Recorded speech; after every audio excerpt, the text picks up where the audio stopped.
Continuing from our previous post transfer videos, uh, in this one, we'll talk about the attacking positions. And from what I've read, Tottenham Hotspur is obviously linked with Marcel Sabitzer, and obviously, for naturally, Harry Kane needs a backup striker. So, Raihan, what do you think? How likely is Marcel Sabitzer? How do you see him in a Spurs jersey next year? Well, he's someone we've been linked with.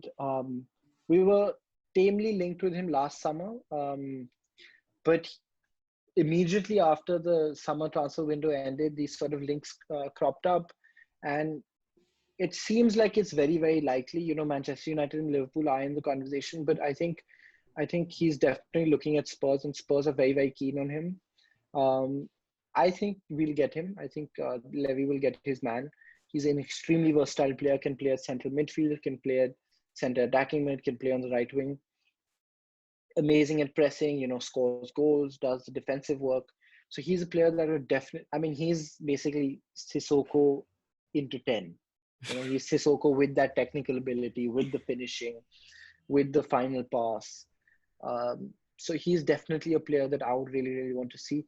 And he's the only big attacking signing I can see Spurs making. Um, because if he doesn't come in, I think Skip can play the sort of progressor role. Gio Lo Celso can drop deeper and play the progressor role. Um, and Ndombele is anyways going to be the starting midfielder next to Højbjerg. So I don't think there's a very big urgency, but Spurs are going to try for him. If we don't get him, I don't think we'll sign anyone in the central midfield position. Now, apart from Sabitzer and the midfield position, you've obviously got to look at the Gareth Bale situation. Is he going to stay? Is he not going to stay? Uh, so, for me, the comments he made last week and then the clarification he issued yesterday were pretty clear. I didn't doubt the fact. I didn't doubt what he said last week. My opinion was what he said yesterday. It was basically, he said what was fact. He said that I have to go back Right. at the end of the summer because that's legally what he has to do. And Spurs are not in a situation where they're like, yes, we want to keep him at the moment. He's not in, and until Spurs say, yes, we want to keep you, and they start speaking to Madrid, he's not going to come out and say, yes, I want to stay, because he'll look like a fool if he says, yes, I want to stay, and Spurs are like, no, we're not going to stay. Because he's a player of certain stature, and obviously no one wants that. Right. My opinion, I think he will stay. I think there's definitely the old Gareth Bale. I have my fingers crossed. The old Gareth Bale is in there. Very intelligent player. He's got loads of skill. We've seen him performing for the past month. I think 4 or 5 good performances and a couple more goals will definitely, keep him in the team for next year. Obviously, him leaving then would raise questions about Lamella's future and Lucas's future, and how they would probably definitely stay if he left, and we'd have to get another right winger. Because then finally in the attacking positions, we've got the backup striker to Kane. And I'm saying backup striker right now because I don't want to even think about the possibility of Kane leaving. Which, to be honest, I don't think it'll happen because Levy's going to put on a price tag of 150 to 180 million. And I don't think any club is going to pay that. And then obviously, in case that happens, we're going to have to take out another one of these series because this entire situation is going to... Right. You'll go for a more, premium striker instead of... Then we're competing with... It's good to dream, brother. It's good to dream. So I don't think he'll leave. So as a backup striker, Danny Ings was touted as an option. But I don't think, Danny Ings is going to give up regular football to come in and play backup to Kane, unless Mourinho tells him that, listen, you're coming in, and this could possibly happen if Bale leaves and we decide to change the formation around, that you're coming in and you're going to play with Harry Kane. Right. And possibly Kane's coming in. Obviously, his situation with City is obviously, it's contingent. That if they buy him, then obviously, we don't stand a chance against City. Um, Obviously, that's Vinicius, who's been a pretty good. I think Vinicius has been our best backup striker since Harry Kane has rose to prominence.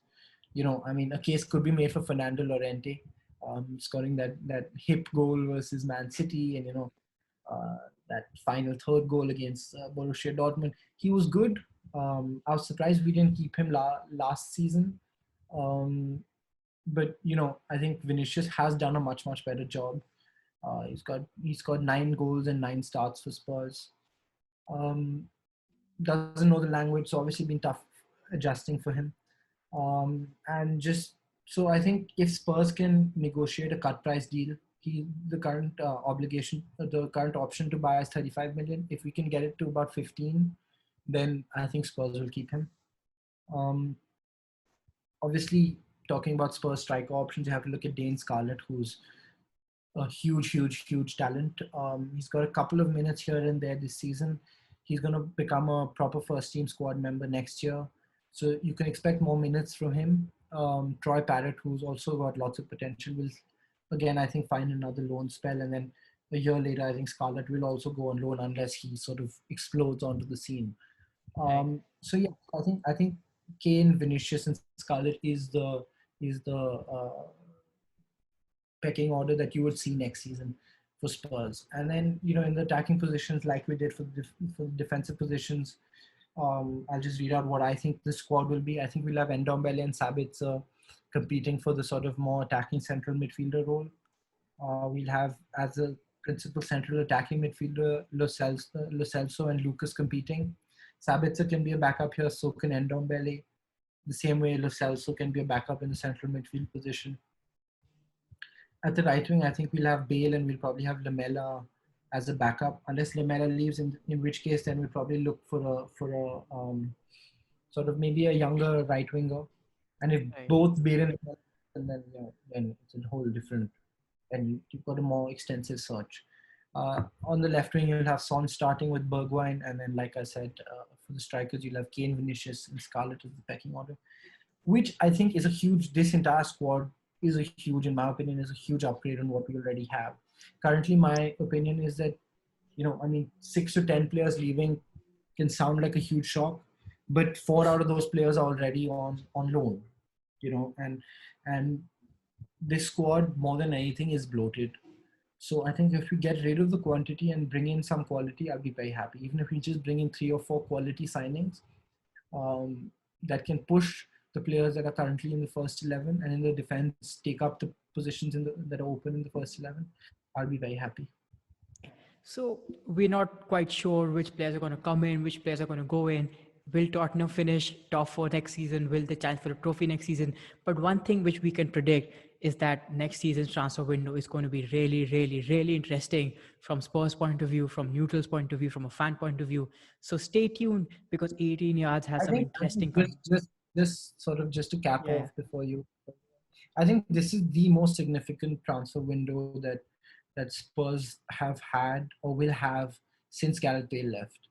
I think you're gonna, even though the pandemic has affected the club a lot in terms of finances, you're gonna see a lot of ins and outs.